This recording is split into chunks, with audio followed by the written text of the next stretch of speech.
Hi guys, Mahesh friends. Andhra Pradesh మరియు తెలంగాణలో ఉన్న నిరుద్యోగులందరికీ చాలా మంచి వార్త రావడం జరిగింది. తాజాగా మనకు స్టేట్ బ్యాంక్ ఆఫ్ ఇండియా నుంచి జూనియర్ అసోసియేట్ పోస్టుల భర్తీకి నోటిఫికేషన్ అయితే రావడం జరిగింది. దేశవ్యాప్తంగా పలు ప్రాంతాల్లో మనకు ఈ యొక్క వేకెన్సీస్కి నోటిఫికేషన్ అయితే రావడం జరిగింది.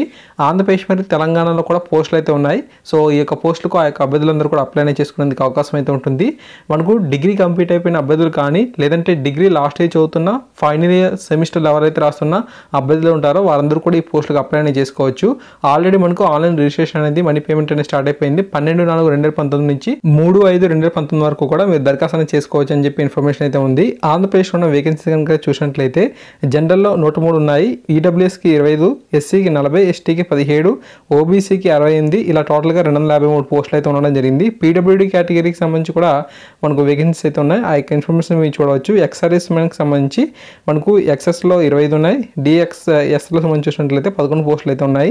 ఓకే, ఈ విధంగా మీరు పూర్తి ఇన్ఫర్మేషన్ అనేది ఆంధ్రప్రదేశ్ సంబంధించి అభ్యర్థులు ఎవరైతే ఉన్నారో వారు పరిచయం చేయవచ్చు. ఓకేనా. అండ్ తెలంగాణకు సంబంధించి కూడా వేకెన్సీస్ అయితే ఉండడం జరిగింది. సో ఓకే, ఇక్కడ మీరు చూడండి, తెలంగాణకు సంబంధించి వేకెన్సీ కనుక చూసినట్లయితే జనరల్లో 172 పోస్టులు అయితే ఉన్నాయి. ఈడబ్ల్యూఎస్ సంబంధించి 42, ఎస్సీకి 68, ఎస్టీకి 29, ఓబీసీకి 114 పోస్టులు ఉన్నాయి. ఈ విధంగా 425 పోస్టులు ఉండడం జరిగింది. అదే కాకుండా పీడబ్ల్యూడీ క్యాండిడేట్స్కి ఎక్స్ఆర్ఎస్మెంట్ సంబంధించి కూడా ఖాళీలు అయితే ఉన్నాయి. ఆ యొక్క విషయాన్ని కూడా మీరు పరిశీలన చేయవచ్చు. రాష్ట్ర వ్యాప్తంగా పలు ప్రాంతాలకు సంబంధించి కూడా ఖాళీలకు సంబంధించిన ఇన్ఫర్మేషన్ అనేది మీరు స్క్రీన్ మీద చూస్తున్నారు. ఓకే, ఎవరైనా సరే ఫ్రెండ్స్ కనుక ఉన్నట్లయితే వారు కూడా ఈ యొక్క విషయాన్ని అయితే తెలియచేయండి, ఎంతో యూస్ఫుల్గా ఉంటుందన్నమాట. ఓకేనా. ఎడ్యుకేషన్ క్వాలిఫికేషన్ విషయానికి వచ్చినట్లయితే మనకు డిగ్రీ అనేది కంప్లీట్ అయి ఉండాలని చెప్పి అంటున్నారు. లేదంటే మీరు డిగ్రీ ఫైనల్ ఇయర్ చదువుతున్న లాస్ట్ సెమిస్టర్ రాస్తున్న అభ్యర్థులైనా సరే వీటికి అప్లై అనేది చేసుకోవచ్చు. ఏజ్ లిమిట్ విషయానికి వచ్చినట్లయితే మినిమం 20 years అనేది ఉండాలి, మాక్సిమం 28 years అనమాట. అయితే మనకు కేటగిరీ వైజ్గా ఏజ్ రిలాక్సేషన్ కూడా ఇచ్చారు. ఎస్సీ ఎస్టీ వారు అయితే మనకు 5 years సపరేట్ రిలాక్సేషన్ ఇవ్వడం జరిగింది. ఓబీసీకి 3 years అనేది ఇచ్చారు. మీరు పీడబ్ల్యూడీ క్యాండిడేట్ అయితే జనరల్ ఆర్ ఈడబ్ల్యూఎస్కి 10 years, ఆ ఎస్సీ ఎస్టీ అయితే 15 years, ఓబీసీకి 13 years అనేది పీడబ్ల్యూడీ క్యాండిడేట్కి సంబంధించి ఇవ్వడం జరిగింది. ఓకేనా.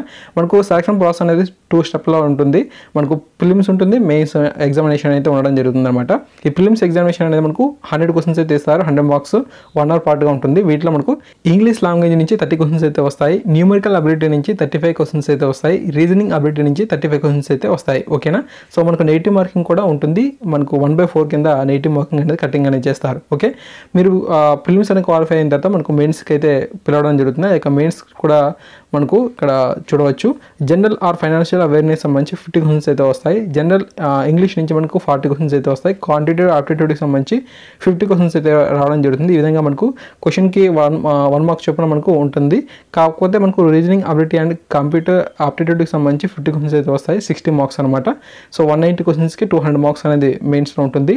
2 hours 40 minutes అనేది ఇవ్వడం జరుగుతుంది. ఓకే, పే స్కేల్ విషయానికి వచ్చినట్లయితే మనకు మినిమం 25,000 నుంచి మనకు ఉండడం జరుగుతుంది. ఓకే, అండ్ తర్వాత application fee and intimation charge విషయానికి వచ్చినట్లయితే ఎస్సీ కానీ ఎస్టీ కానీ పీడబ్ల్యూడీ ఎక్సెస్ క్యాండిడేట్కి అయితే 125 rupees అనేది ఉంది. జనరల్ ఓబీసీ ఈడబ్ల్యూఎస్ క్యాండిడేట్కి అయితే 750 rupees అనేది అప్లికేషన్ అండ్ ఇంటిమేషన్ ఛార్జెస్గా ఉన్నాయి.